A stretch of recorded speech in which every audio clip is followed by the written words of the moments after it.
Welcome to this in-depth PHOTOPEA tutorial. Today we're covering the core fundamentals of non-destructive editing: layers, masks, opacity, transparency, layer styles, and blending modes.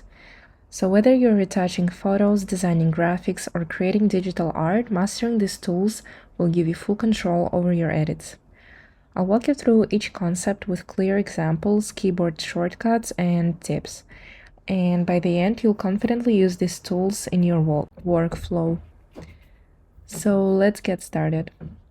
First, we open PHOTOPEA, and I will also download an image from the website called pexels.com.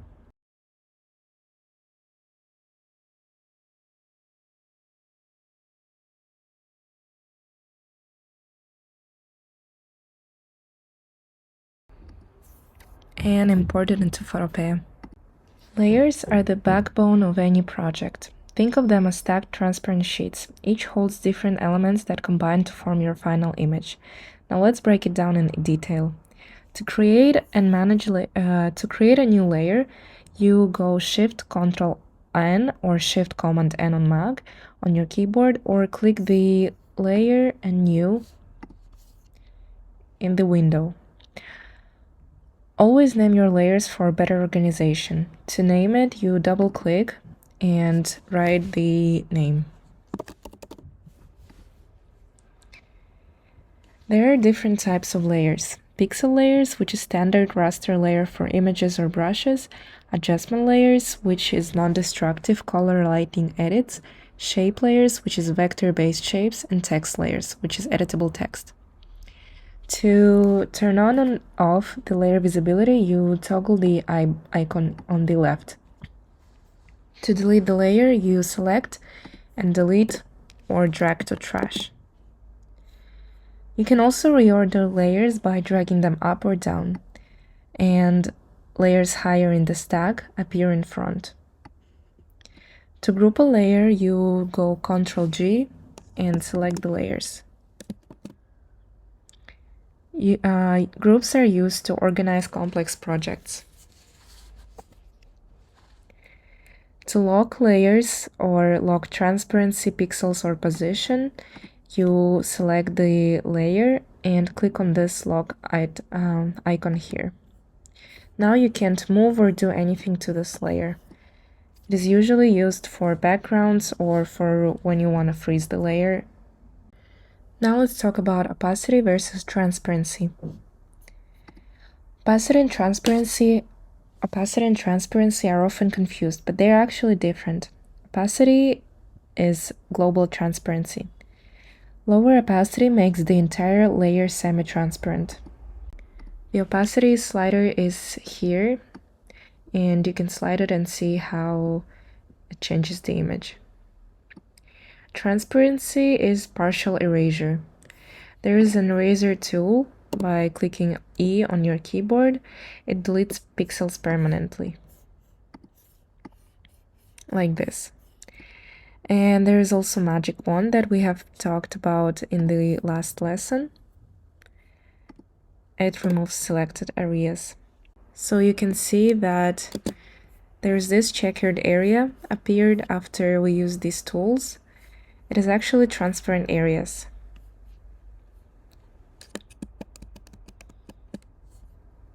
And now about layer masks and how to use non-destructive editing. Masks let you hide or show parts of a layer without deleting anything, so it's crucial for professional edits. To create a mask, you click the mask icon in the Layers panel. So white equals visible and black equals hidden. To edit the mask, you use the brush tool by clicking B on your keyboard or choosing between the instruments on the left.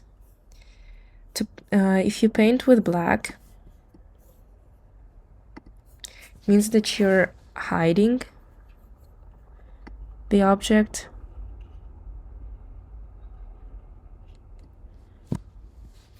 And if you paint with white, it reveals it. There is also a gradient tool that we're going to be learning about further in other videos. It is used for smooth transitions in the mask, like this.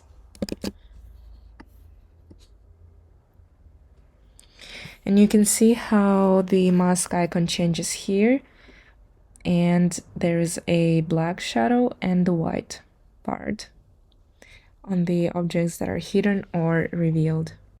You can also invert a mask by clicking Ctrl+I on it, or Command+I, and now it's vice versa.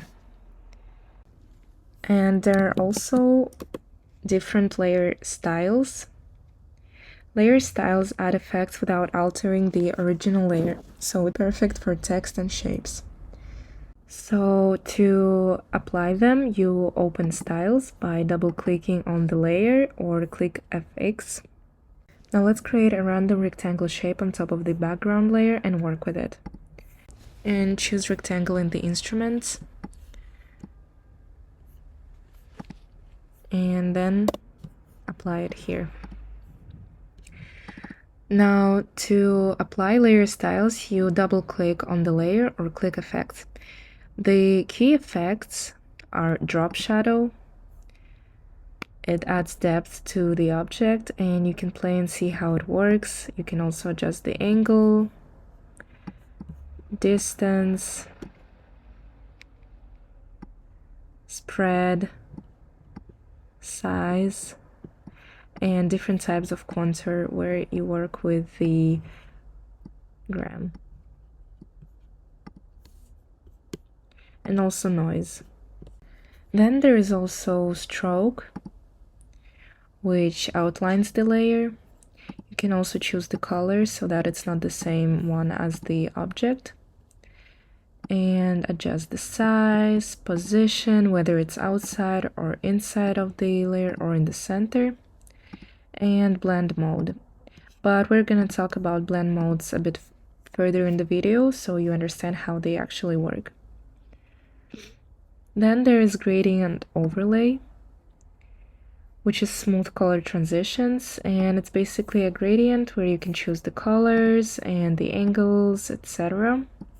And of course the blend mode, opacity, style, whether it's linear, radial, angled, reflected, or diamond. But again, to understand how gradients work, we will learn it in the next videos. And then there is bevel and emboss, which adds the 3D effect. So you can also adjust the style, the technique, whether it's smooth, chisel hard, or chisel soft, depth, size, and see if you want to soften it or no. And then of course angles, contour, mode, opacity, mode of the opacity, and other stuff. Now we have added some effects to this rectangle, and you can see how different it was and how it is now. And to see all the effects, you just click on this arrow here on the right. And you can also toggle the I button to see how it looks without each of them, like this. Now let's talk about blending modes. Blending modes change how layers interact mathematically, and here's how to use them effectively. So the key blending modes are darken group, which is darken, multiply, color burn, linear burn, and darker color, which is good for shadows. Lighten group, which is lighten, screen, color dodge, linear dodge, lighter color, which brightens layers. And then there is contrast group, which is overlay, soft light, hard light, vivid light, linear light, pin light, and hard mix, which enhances details. And color group, which is hue, saturation, color, and luminosity, which adjusts colors. Now before showing how each of them work, I will download another image, like this. and open it in PHOTOPEA.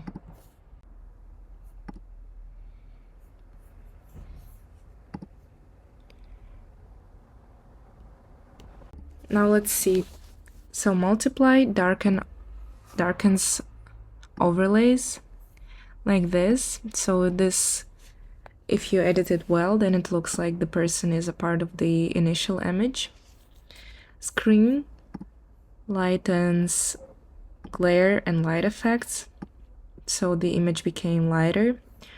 Overlay boosts texture contrast.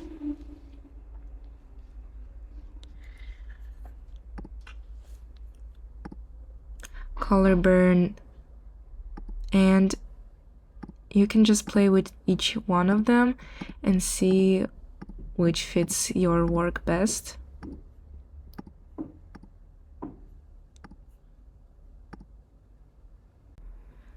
So today we talked about layers, masks, opacity, transparency, layer styles, and blending modes. Now let's recap. Layers are used for organized editing, masks are used for non-destructive hiding or revealing, opacity and transparency is control visibility, layer styles equals instant effects, and blending modes is advanced layer interactions. Practice these techniques to level up your edits. I hope you found it useful and see you in the next videos.